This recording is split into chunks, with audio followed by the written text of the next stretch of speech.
The letter came on a Thursday morning, carried by a postal worker who had no idea what he was delivering.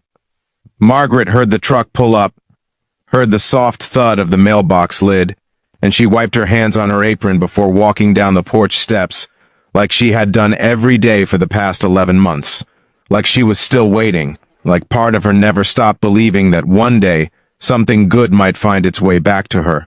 She almost didn't notice it. There was a utility bill, a catalog she hadn't asked for, and then there it was, a worn envelope slightly bent at one corner with her son's handwriting on the front. Her name, her address, written in that unmistakable way Daniel had of pressing too hard on the D and curving the letters at the end like he was trying to hold them together. Margaret stood at the end of her driveway for a long time. The wind moved through the oak trees in the yard. A neighbor's dog barked twice and went quiet. She didn't move, because Daniel had been dead for 6 weeks. He was 23 years old when his unit was ambushed in a remote stretch of eastern Afghanistan on a morning that was probably just like any other morning to everyone else in the world. Margaret had been making coffee, she remembered that, the smell of it, the ordinary sound of the percolator, and then the doorbell, and 2 men in dress uniforms standing on her porch with their hats in their hands, and in that single moment, the life she had built around loving her son split into a before and an after that she would never fully close. She went inside with the letter pressed against her chest. She sat down at the kitchen table, the same table where Daniel had done his homework, where he'd eaten 17 years of birthday dinners, where he'd sat across from her the last time she ever saw him, and told her he'd be fine, Mom, I'm always fine. And she turned the envelope over in her hands without opening it. She just looked at it, touched the stamp, ran her thumb across his handwriting like she was reading Braille, like if she pressed hard enough she could feel him in the letters.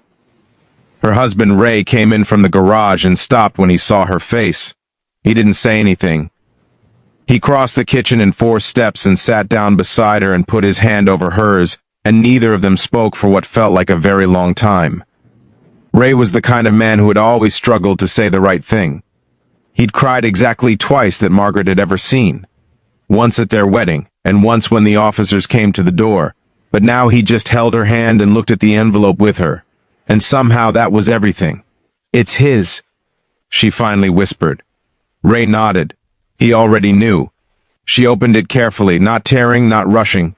She worked her finger under the flap the way you do when you want to preserve something, when you already understand that this is the last of something and you can't afford to lose a single piece.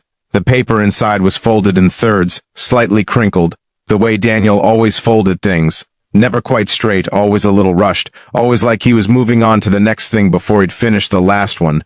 She unfolded it, and she began to read. Hey Mom, he had written. I know I'm not great at these.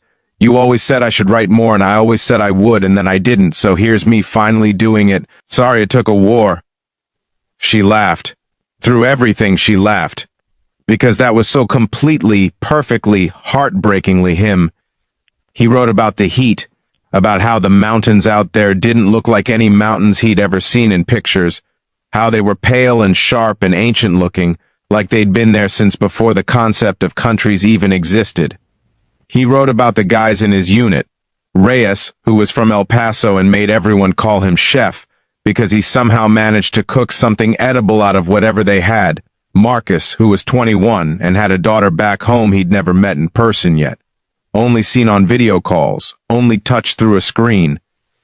He wrote about them with the ease and affection of someone writing about brothers, and Margaret felt her heart break open a little wider with every name, knowing that those men had been with her son at the end, knowing that someone else's mother was probably somewhere grieving for Reyes or Marcus.